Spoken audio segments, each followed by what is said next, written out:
My name is PJ McGuire, and I am the inventor of Wrapperoo, which is a t-shirt hair drying towel that doubles as a protective styling cape.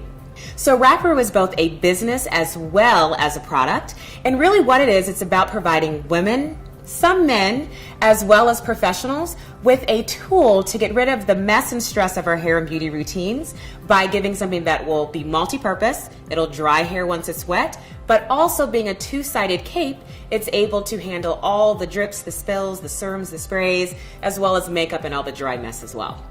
I really got involved in the hair and beauty industry by mistake. This was not my background, not something that I had planned to do, but one morning I was getting ready on my way out the door and just realized that my hair didn't look as great as I wanted it to. I went back in the bathroom, threw a towel over my shoulders. I was putting some product in my hair, and unfortunately that product seeped all the way through the towel, down onto a silk blouse, and completely ruined it. So at that point, I just had the idea of there needs to be something to handle all the messiness, all the products, all the goop, and everything that I do for my hair and beauty routine. And since there wasn't anything on the market, I came up with Wrapperoo and ended up getting the patent on it last year.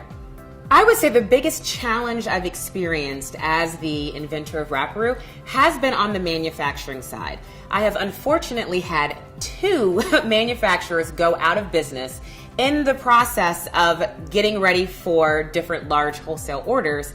And I just had to really figure out what to do and navigate things. And in navigating it, what I found is that there are collectives of women all over the city of Chicago who have come together and created small-scale manufacturing that really allows you to be a bit more nimble and not have to manufacture 15, 20, 25,000 units at a time, but they can get them done very, very quickly. The way that I've changed my management style and really the way that I run my business since dealing with the manufacturing challenges is realizing that we do have a lot of local resources here in Chicago, and oftentimes those local resources provide an easier way of doing business that's actually much more cost effective and really cuts down on the amount of cash flow that you have to put up front. And the lesson that I learned from this is, I think it's a lesson that really goes across the board in all areas of life.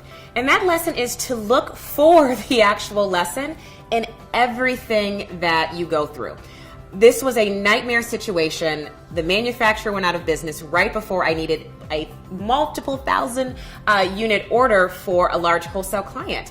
And I thought everything was just going to melt down, crash, and burn. But when I finally got through everything and sat down and looked at it, I realized that, you know what? That lesson and that situation taught me that sometimes there is a better way of doing it, and things have to actually completely fall apart and melt down in order for you to realize that you can do things a better way.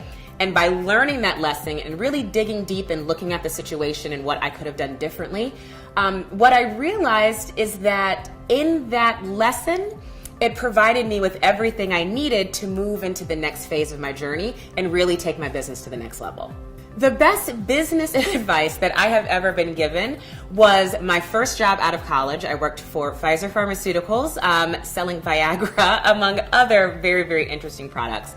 And the lesson that I learned and the advice that I was given from my first boss there at the company was this. He would always say, time spent up front is time saved in the end. And I really take that to heart in my own business. And what that does is if you just, instead of having that sense of urgency that we have in business, where as soon as a problem arises, we immediately jump on it and we want to fix it right away. Sometimes you just have to take that time up front.